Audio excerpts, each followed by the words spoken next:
Buenas noches, hermanos y hermanas. Bienvenidos otra vez a este servicio de oración y testimonios. Como también damos la bienvenida a los televidentes, radioyentes e internautas donde quiera se encuentren. Ustedes también son parte de este servicio, de esta, iglesia del aire, y nos da mucho gusto que se conecten con nosotros los miércoles, los sábados y cuantas veces hay servicio en vivo, como también lo es el altar de peticiones, los lunes, miércoles y viernes a las 11 de la mañana, e igualmente el programa Recibiendo el Sábado que se hace a la puesta del sol de la hora de aquí del estado de Texas. Siempre que hay hermanos conectados ahí, damos una mirada a lo que escriben y nos gozamos saber de que la familia es bien grande, que somos muchos los que estamos unidos por un mismo mensaje. Esta noche voy a continuar la serie de Job, Paradigma del Hombre Sufriente, parte número 5 ya que el miércoles pasado toqué la parte número 4. En esta parte número 5, quiero que continuemos viendo cómo trabaja el enemigo para destruirnos, pero cómo debemos contrarrestarlo. Y lo vamos a ver a partir de la pregunta que le hizo Dios a Satanás y la respuesta que éste le dio. Vamos a Job capítulo 1, versículo 7. Job capítulo 1, verso 7.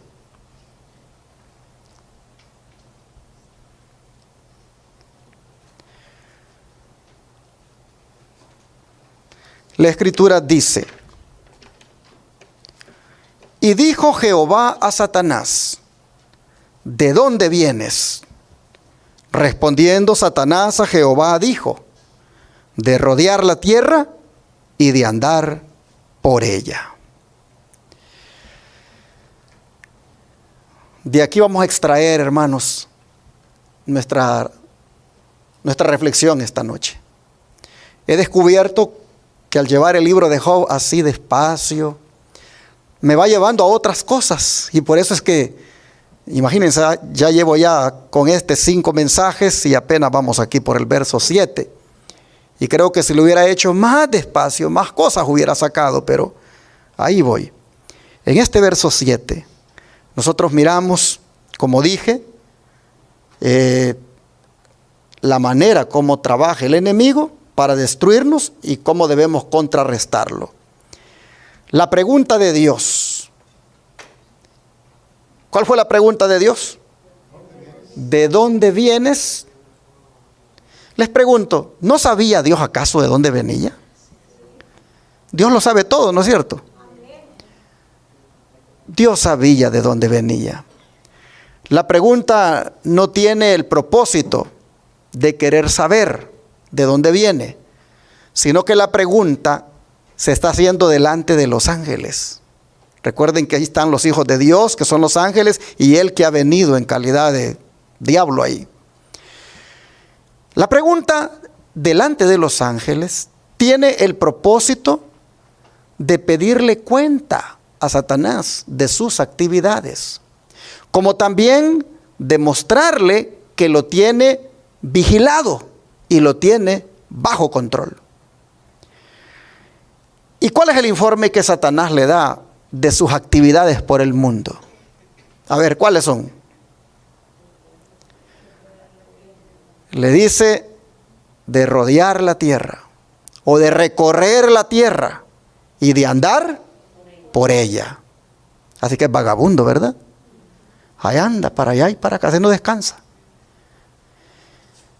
Interesante que no le declara nada bueno ni nada malo de lo que esté haciendo, sino que solamente se contenta con informarle de sus paseos que anda dando por este mundo. Pero en esa declaración de rodear la tierra y de andar por ella, él nos muestra que su actividad es incesante. Él no duerme. ¿Y qué es lo que busca él al andar, al rodear y andar? ¿Qué es lo que él busca? A ver, hermanos, ¿qué es lo que él busca? Yo creo que el que bien nos puede contestar esta pregunta es el apóstol Pedro. Vamos allá a la primera carta, al capítulo 5, versículo 8.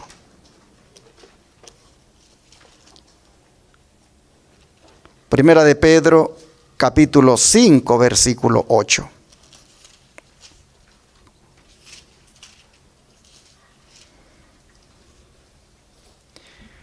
Vean ustedes acá cómo el apóstol Pedro nos habla de qué es lo que él busca al rodear la tierra y de andar por ella. Dice el apóstol, Primera de Pedro 5, 8. Sed sobrios y velad, porque vuestro adversario el diablo, como león rugiente, anda alrededor. ¿De dónde habrá sacado Pedro esto? Sin duda de esa conversación que tuvo allá el diablo con el Señor. Dice, como león rugiente anda alrededor, buscando ¿qué cosa, hermanos? A quién devorar. Así que él anda merodeando en torno ¿a quién? En torno a nosotros. Él anda buscando el lado flaco de nosotros. Él anda buscando a ver dónde puede entrar. Porque él quiere ¿qué cosa? Devorarnos. Es interesante que el apóstol Pedro diga que anda como león rugiente buscando. Cuando ustedes escuchan esa palabra buscando, es interesante que el león efectivamente, el león él no espera a que la presa venga a él. Él sale a buscar la presa. Él sale de su guarida. Y así es Satanás. Él no espera a que sus víctimas vengan a él. Él no se sienta a esperar a que más de alguno caiga en sus redes. No. Él va de un lado a otro buscando cómo cazar a sus víctimas. Y esas víctimas, hermanos y hermanas, somos nosotros. Él anda buscando devorarnos. Esta palabra devorar significa engullir, tragar.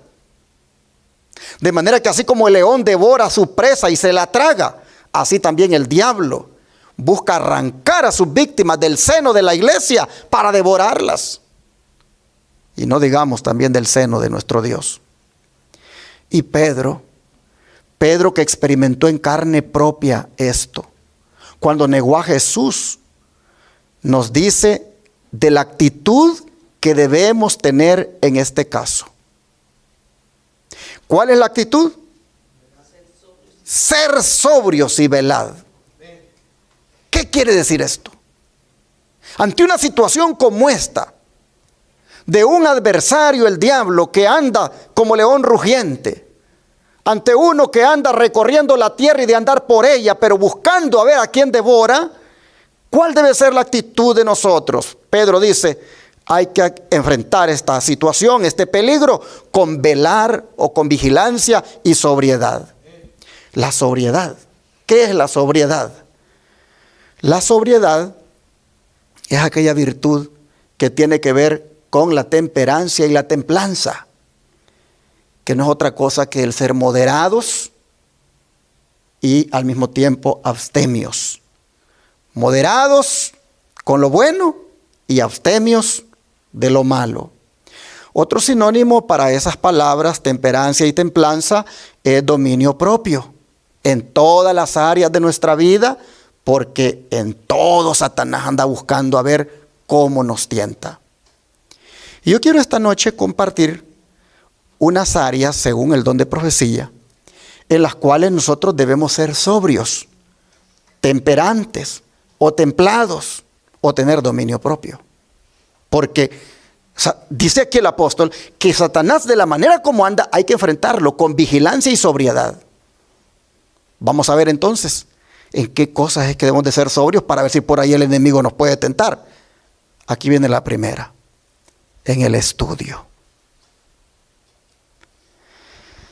Dice la sierva del Señor que la intemperancia en el estudio es una especie de intoxicación. Y los que se entregan a ella, como el borracho, se apartan de la senda segura, tropiezan y caen en tinieblas. Yo me recuerdo una joven, yo le iba a dar estudio bíblico a la mamá hace muchos años, y a veces ella estaba allí y siempre estaba haciendo tarea. Ella quería ser doctora. Y la invitaba a la mamá, ven, le dice, estudiemos aquí un ratito. No, yo estoy haciendo mis tareas. Y bueno, varias veces fui allí hasta que finalmente la mamá se bautizó.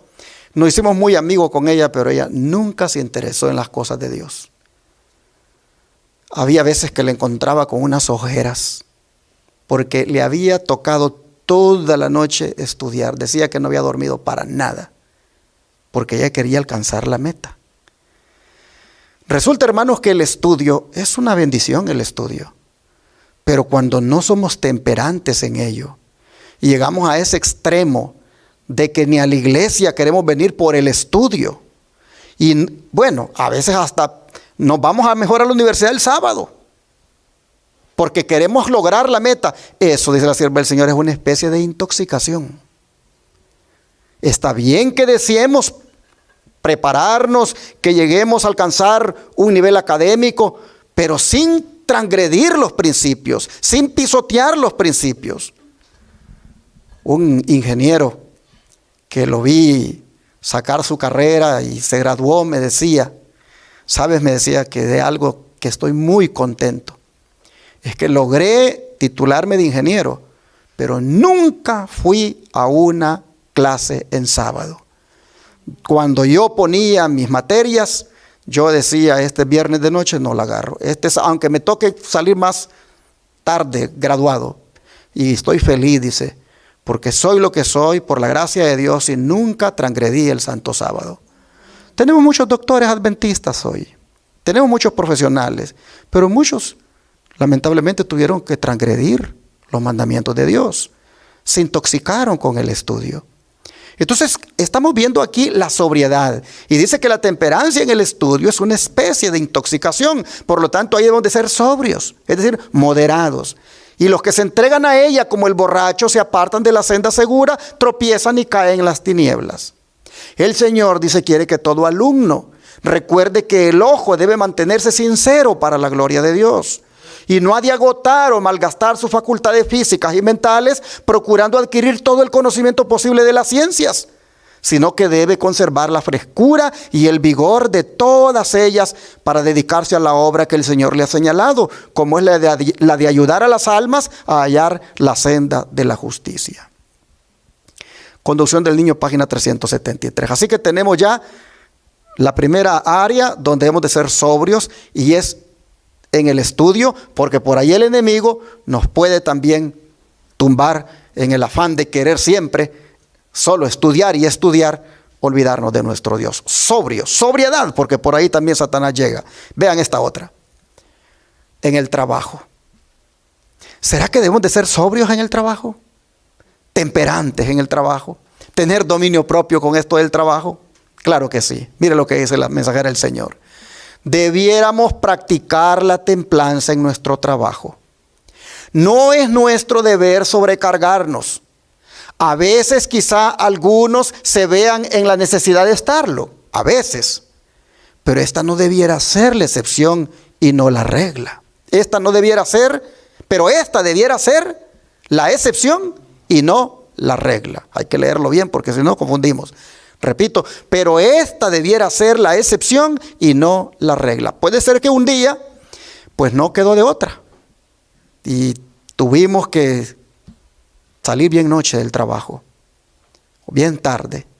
Pero eso no significa que debemos hacerlo todos los días. Porque entonces ya allí estamos siendo intemperantes. o excepción puede haber, pero no debe ser la regla. Hemos de practicar, dice, la templanza en todas las cosas. Si honramos al Señor haciendo nuestra parte, Él a su vez preservará nuestra salud. Debiéramos ejercer un control razonable de nuestros órganos, practicando la sobriedad en el comer, el beber, el vestir, en el trabajo y en todas las cosas. Podemos hacer para nosotros mismos lo que no puede hacer ningún médico. Mire qué interesante. No puede el médico hacer nada en esas cosas porque nos corresponde a nosotros ser temperantes en todo eso. Y luego dice, por regla general, el trabajo del día no debiera prolongarse durante la noche. Se me ha mostrado que los que hacen esto con frecuencia pierden más de lo que ganan, pues aniquilan sus energías y trabajan nerviosamente excitados. Qué tremendo, hermanos. Con frecuencia pierden más de lo que ganan. Quizá no se den cuenta, dice, de ningún daño inmediato, pero están minando su organismo con toda seguridad. Los que hacen grandes esfuerzos para alcanzar cierta cantidad de trabajo en un tiempo dado y continúan trabajando cuando su buen juicio les dice que debieran descansar, nunca son ganadores. Viven de un capital prestado. Están gastando la fuerza vital que necesitarán en un tiempo futuro. Y cuando se demande la energía que ellos han disipado tan descuidadamente, desfallecerán por falta de ella. Conducción del niño, página 373. ¿Cuán importante es esto, hermanos? De tener sobriedad en el trabajo. No vivir para trabajar, sino trabajar para vivir. Porque el que vive para trabajar, trabaja día y noche y está dañando sus órganos, está quebrantando su salud y luego pues no tiene ganancia. Nunca es ganador porque termina enfermo. Así que vale la pena ser sobrios en el trabajo y por ahí el enemigo también busca hacernos daño. Ahora vean esta otra sobriedad y es en el comer. Y aquí, hermanos, pues creo que muchos somos tentados, ¿verdad? La verdadera temperancia, dice, nos enseña a no participar en absoluto de todo lo que es dañino y a consumir juiciosamente lo que es saludable. Hay pocos que comprenden como debieran todo lo que sus hábitos de vida tienen que ver con su salud, su carácter, su utilidad en este mundo y su destino eterno. El apetito siempre debiera estar subordinado a las facultades morales e intelectuales. El cuerpo debiera ser siervo de la mente y no la mente del cuerpo. O sea, el cuerpo quiere tal cosa, la mente lo debe poner en su lugar y decirle no, porque no es hora, porque acabas de comer. No han pasado 4 horas, así que la mente tiene que decirle al cuerpo, no puedes ingerir nada ahorita. O eso ya no conviene porque no hace buena combinación, vas a hacer una borrachera en tu sistema. La mente tiene que ordenar al cuerpo. Sigue diciendo, los que comen y trabajan desmedida e irrazonablemente, hablan y actúan irrazonablemente también. ¿Qué les parece esto? Lo vuelvo a leer. Los que comen y trabajan desmedida e irrazonablemente, hablan y actúan irrazonablemente también. O sea, a veces cuando hablamos no tenemos esa sabiduría, a veces somos incoherentes, a veces hablamos cosas sin sentido, porque también hemos comido y trabajado de una manera desmedida e irracional. Dice, no es necesario beber licores para ser intemperante. El pecado de comer con intemperancia, que es comer demasiado frecuentemente, demasiado y de alimentos indigestos y malsanos, destruye la acción saludable de los órganos digestivos, afecta el cerebro y pervierte el juicio, impidiendo el pensar y el actuar en forma racional, tranquila y saludable. Con un estómago embotado, también hay mente embotada y no entiende y no comprende. Y por eso es que a veces estamos diciendo amén al predicador, ¿verdad? A cada rato, amén, amén. Pero es porque ya estamos bien borrachos de la comelona que nos dimos, porque no supimos ser moderados. Dice, en 9 casos de 10, hay más peligro en comer demasiado que en comer menos. Hay muchos enfermos que no padecen de ninguna enfermedad. La causa de sus dolencias es la complacencia ¿de qué? Del apetito. O sea, solo regulas el apetito y tu problema de enfermedad o tu dolencia se quita. En algunos casos, dice. Piensan, dice, que si el alimento es saludable, pueden comer todo lo que les plazca. Dice, es un gran error. Las personas cuyas facultades, que son las funciones biológicas en este caso, están debilitadas, debieran comer una cantidad moderada de alimento y aún limitada. Me recuerdo que a un paciente allá en Shepherd se le estaba dando bien poquito. Y alguien llamó y dijo, oigan, ¿y qué va a pasar con mi pariente allí? Muy poquito le están dando. Y después resulta que el siguiente programa para él eran 3 días de ayuno. Así que a veces no se entiende de que comer menos, hasta ayunar, eso es lo más beneficioso para la salud. Y a veces pensamos de que tenemos que tener los 3 tiempos y comer de una manera que nos llenemos para estar saludables. Tremendo error, dice. Las personas, dice, cuyas facultades o funciones biológicas están debilitadas, debieran comer una cantidad moderada de alimento y aún limitada. El organismo, dice, entonces va a ser capacitado para hacer su obra bien y fácilmente, y se va a ahorrar una gran cantidad de sufrimiento. Y luego, bajo el subtema, no neguéis a Dios por un acto de intemperancia, dice, hemos sido comprados con un precio. Por lo tanto, debemos glorificar a Dios en nuestro cuerpo y en nuestro espíritu, que son suyos. No hemos de negarlo por un acto de intemperancia. O sea, hermanos, que negamos a Dios cuando venimos y le damos y hasta que ya no aguantamos, ¿verdad? Hasta que ya topamos con el asunto de la comida. Ya no me cabe más. Dice, negamos a Dios. Luego dice, no hemos de negarlo por un acto de intemperancia, pues el unigénito Hijo de Dios nos ha comprado a un costo infinito, como es el mismo sacrificio de su vida. No murió, dice, por nosotros para que nos convirtiéramos en esclavos de malos hábitos, sino para que llegáramos a ser hijos e hijas de Dios, que le sirven con todas las facultades del ser.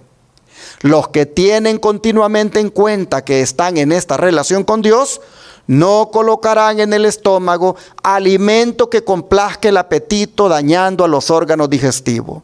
No echarán a perder la propiedad de Dios, complaciendo indebidos hábitos en el comer, beber o vestir.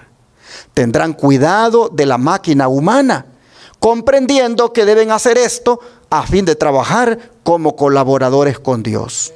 Él ordena que sean sanos, felices y útiles, pero a fin de serlo deben colocar su voluntad del lado de la voluntad de Dios. Conducción del Niño, página 374. Y así nosotros vemos estas formas de cómo ser sobrios, porque Pedro dice que ante lo que sabemos que Satanás anda como león rugiente buscando a quien devorar, dice él, sean sobrios y velen. Bueno, aquí hemos visto 3 áreas por lo menos donde deberíamos de ser sobrios, y podríamos enumerar muchas áreas más, pero en estas, como es la del estudio, como es la del trabajo y como es la del comer, hermanos, con estas que nosotros pusiéramos en práctica, les digo que le cerramos muchas puertas al enemigo. Pero Pedro dice que esto de ser sobrios también tiene que ir acompañado de ser vigilantes o de estar alertas. Y como dije, él lo dice por experiencia, pues ya de todos es conocido que fue uno de los que se durmieron en el Getsemaní. Cuando Cristo les pidió que velaran en oración, él fue uno de los que durmió cuando debería de estar orando. Así que él, por experiencia, sabe de que el cristiano tiende a dormirse. Y sabiendo el peligro en el cual se encuentra, dice, velen, velen. Y esto de velar, hermanos, es para todos. Para los niños, para los jóvenes y los adultos. Pero por lo menos para los jóvenes, mire lo que la hermana White dice en cuanto a esto de velar. Si los jóvenes, dice, tan solo pudieran despertarse y sentir profundamente su necesidad de fuerza divina para resistir las tentaciones de Satanás, obtendrían preciosas victorias y una experiencia valiosa en la guerra cristiana. La única seguridad de los jóvenes estriba en ¿qué cosa? En velar y orar humildemente sin cesar. No deben hacerse la ilusión de que pueden ser cristianos sin esto. Satanás oculta sus tentaciones y designios bajo un manto de luz, como cuando se acercó a Cristo en el desierto. Se presentó entonces como uno de los ángeles celestiales. El adversario de nuestras almas se acercará como huésped celestial. Y el apóstol recomienda como nuestra única seguridad la sobriedad y la vigilancia. Los jóvenes que se entregan a la negligencia y la liviandad y que descuidan los deberes cristianos caen continuamente bajo las tentaciones del enemigo en vez de vencer como Cristo venció. Testimonios para la Iglesia, tomo 3, página 413. De manera, hermanos y hermanas, que así el apóstol Pedro dice que hay que enfrentar a ese que anda en derredor, que anda rodeando la tierra y andando por ella, pero solamente para buscar y devorar a los cristianos. Es interesante que este Satanás siempre es presentado en la Biblia como una persona que tiene un lazo para entrampar. No sé si recuerdan el Salmo 91, vamos para allá, miren cómo lo presenta aquí. Salmo 91, verso 3.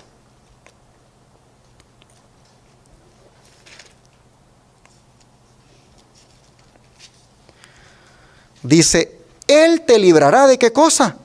Del lazo del cazador, de la peste destructora.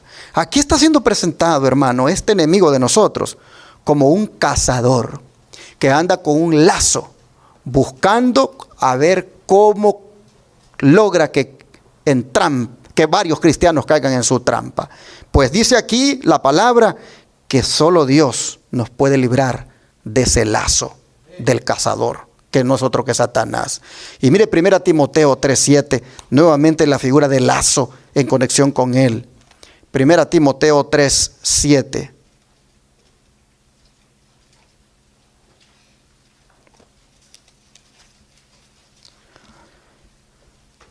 Dice, hablando de los ancianos de iglesia, que uno de los requisitos que debe tener el anciano es que tenga, dice, buen testimonio de los de afuera, para que no caiga en descrédito y en lazo ¿de quién? Del diablo. La figura del lazo, es decir, el que entrampa. Por eso dice Pedro, enfréntenlo con sobriedad, enfréntenlo con vigilancia, estando alertas, porque él anda como con un lazo, buscando a ver a quién entrampa. Y nuevamente es reiterado en 2 Timoteo, ahora capítulo 2, versículo 24 al 26. 2 Timoteo capítulo 2, versículo 24 al 26.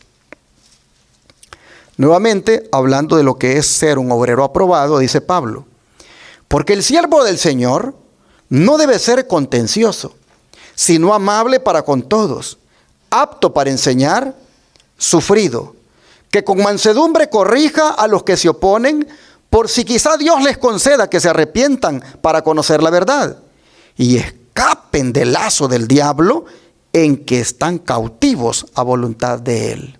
Así que ustedes pueden ver que aparte de andar con el lazo, él busca ¿qué cosa? Atrapar. Él busca encarcelar. Él busca tener cautivo a su presa. Claro, teniéndolo cautivo, ahí luego se lo come como la fiera.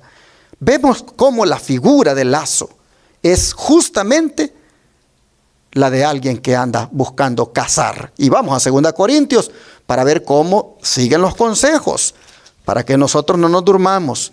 2 Corintios 11, verso 3.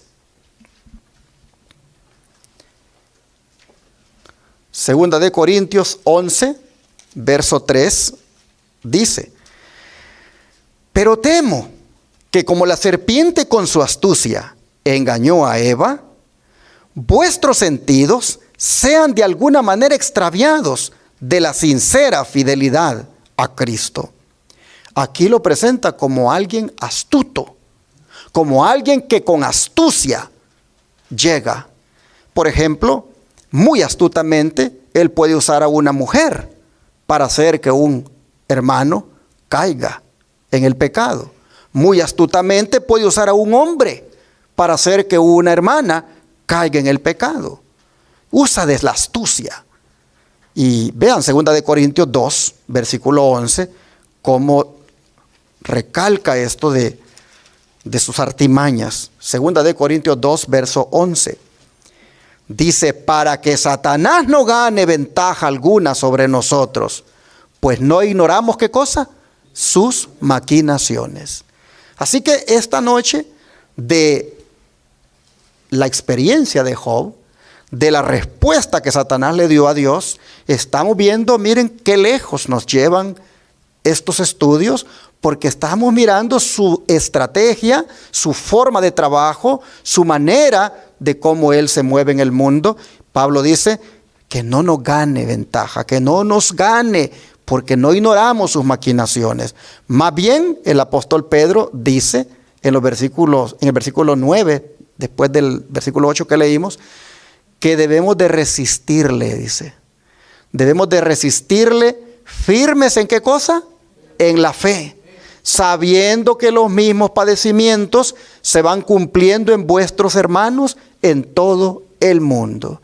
Así que, hermanos y hermanas, ante una realidad como la que estamos tratando, nos toca, dice, resistir firmes en la fe. ¿A quién? A este enemigo que anda como león rugiente, que le dijo a Dios que venía de rodear la tierra y de andar por ella. Hay que resistirle firmes en la fe. Pero voy a compartirles ahorita 4 maneras. 4 maneras de cómo podemos resistirle firmes en la fe. La primera está en Santiago capítulo 4, versículo 7. Santiago capítulo 4, versículo 7.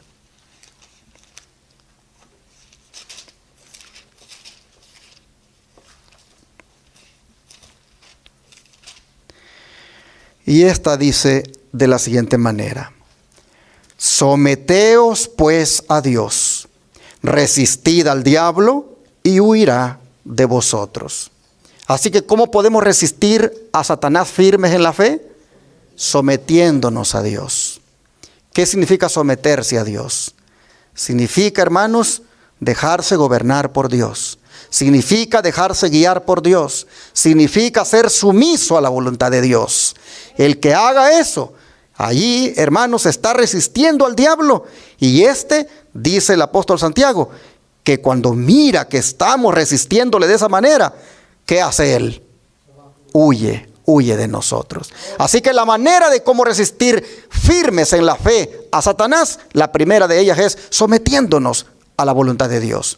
Pero la segunda es resistirle con la verdad. Pues vea lo que dice Efesios 4, versículo 25 al 27. Efesios capítulo 4, versículo 25 al 27. Con la verdad.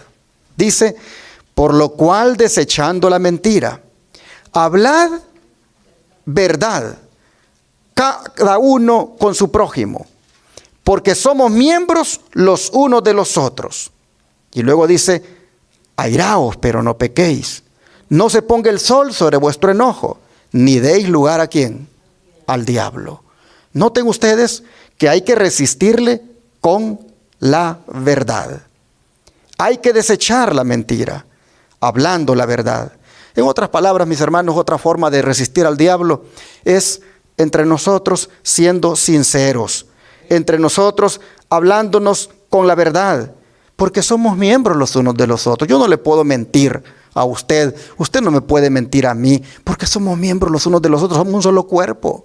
Y si queremos resistir al diablo, tenemos que ser honestos y sinceros entre nosotros, decirnos la verdad, hablarnos con verdad, y luego agregarle eso otro, que no demos a ese nivel de ponerse el sol sobre nosotros, ¿verdad? Con el enojo que a veces nos caracteriza. A veces pasamos con un enojo ahí contra alguien por mucho tiempo y ahí anda eso en el corazón. No podemos darle lugar al diablo en eso. No podemos estar enojados con nuestro hermano. Si algo sentimos con alguien, hermanos, no podemos dar lugar. Tenemos que buscar a ese hermano, a esa hermana, para sacarnos eso. Porque eso es un pecado. Y ya le dimos lugar al diablo y ya por allí nos está ganando. Así que hay que resistirle con la verdad, siendo honestos y sinceros. Pero luego, mire, Efesios 6:11, ¿con qué más debemos resistirle? Dice, vestíos de toda la armadura de Dios, para que podáis estar, ¿cómo? Firmes, ¿contra quién? Contra las acechanzas del diablo.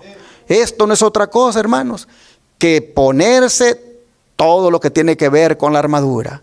La oración, la fe, la palabra de Dios y la salvación y todo lo que tiene que ver con esa armadura. Pero hermanos, cuando hablamos de la palabra de Dios, esa, hermanos, es una espada, que esa la tenemos que tener, como decimos, bien afilada, en el sentido de estudiarla, para que así podamos defendernos con ella. Pues Jesús la usó. ¿Qué dice Mateo 4:11? Vamos para allá.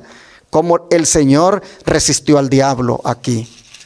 Mateo 4:11, dice la Escritura.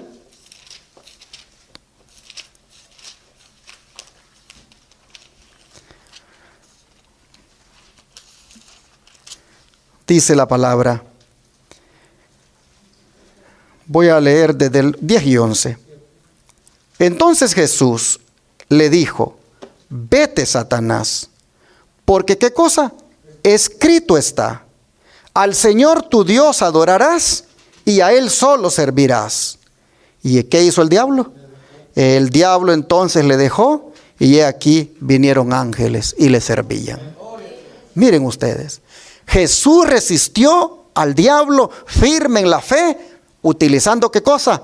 La palabra de Dios. Pues dice que con un escrito está, le contestó. El don de profecía, comentando esto, miren cómo lo dice. Jesús dijo al astuto enemigo, vete, Satanás, porque escrito está, al Señor tu Dios adorarás y a Él solo servirás. Satanás le había pedido a Cristo que demostrara que era el Hijo de Dios. Y en este caso le había dado la prueba que pedía.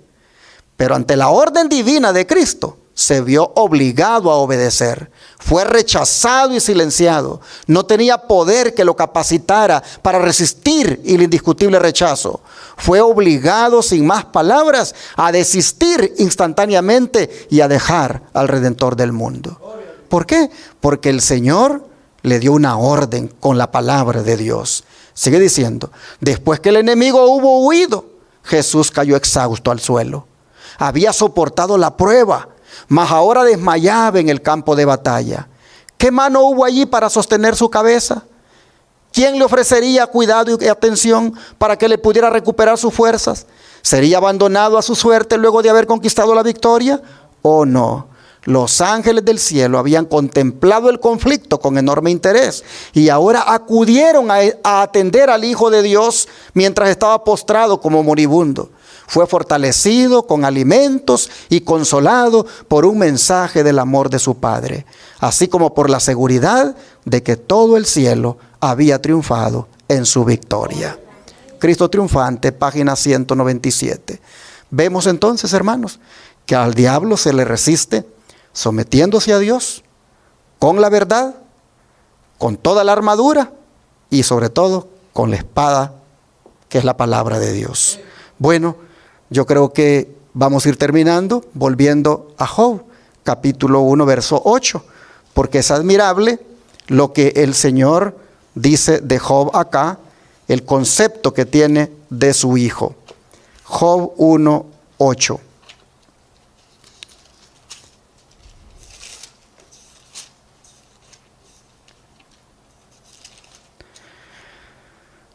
Cuando ya Satanás ha dicho que viene de rodear la tierra y de andar por ella, dice que Jehová le dijo a Satanás, ¿no has considerado a mi siervo Job, que no hay otro como él en la tierra, varón perfecto y recto, temeroso de Dios y apartado del mal? ¿Qué les parece, hermanos y hermanas? aquí nosotros vemos una pregunta más que le hace Dios a Satanás. Y la pregunta es, ¿no has considerado a mi siervo Job? Miren ustedes cómo Dios se expresa de Job. ¿Cómo qué cosa? Mi siervo. Mi siervo. Y qué honor. Qué honor para Job que Dios exprese de él así. ¿No has considerado a mi siervo Job? No hay otro como él en la tierra. Es como si le dijera, ¿no has visto que no hay otro hombre como él? Es mi siervo. Y hace el elogio más hermoso que puede dar. Varón, le dice, perfecto, recto, temeroso de Dios y apartado del mal. Ese es el concepto que Dios tenía de Job. Job no se daba cuenta de lo que Dios pensaba de él. Job no sabía de que en algún lugar del universo su nombre estaba siendo motivo de debate, pero que Dios tenía un buen concepto de él. Dios vindicaba a su hijo. Y así nosotros vemos, hermanos, que Satanás recibe, digamos, ese revés en su cara de lo que él decía de Job. Pero bueno, vemos finalmente que Satanás ahora va a acusar a Job. Y de eso vamos a tratar en la próxima vez que nos reunamos, de la acusación que hace. Mientras tanto, habiendo visto al enemigo lo que hace en la tierra y qué quiere hacer con nosotros, bueno es que nosotros también hagamos lo que dijo Santiago, nos sometamos a Dios para que el diablo huya de nosotros. Dios les bendiga. Vamos a arrodillarnos para orar. Padre nuestro, te agradecemos, Señor, porque tú nos pones anticipadamente en alerta en cuanto al enemigo que anda buscando para devorarnos. Nosotros sabemos, Señor, que si finalmente Él nos devora, sería porque fuimos indiferentes a los consejos. Pero habiendo visto, Padre, que la sobriedad, la vigilancia, el someternos a ti, el usar la palabra, el prácticamente, Señor, hablar con la verdad, todas estas cosas nos ayudan a poder vencer o a poder resistir a Satanás. Señor, te rogamos que nos ayudes para que efectivamente pongamos en práctica estas cualidades. Padre, te rogamos que conociendo la estrategia del enemigo para con nosotros, obedientemente nosotros andemos delante de tu presencia, haciendo tu voluntad, agradándote en todo y no darle lugar para que no nos gane ventaja. Señor, en tus manos nos ponemos y te pedimos que nos hagas más que victoriosos sobre toda tentación que el enemigo nos ponga. Que no nos arrebate, Señor, de ti. Que no nos haga caer en tentación, sino que al contrario, como tú, nosotros seamos más que vencedores. Te lo pedimos en el nombre de Jesús. Amén.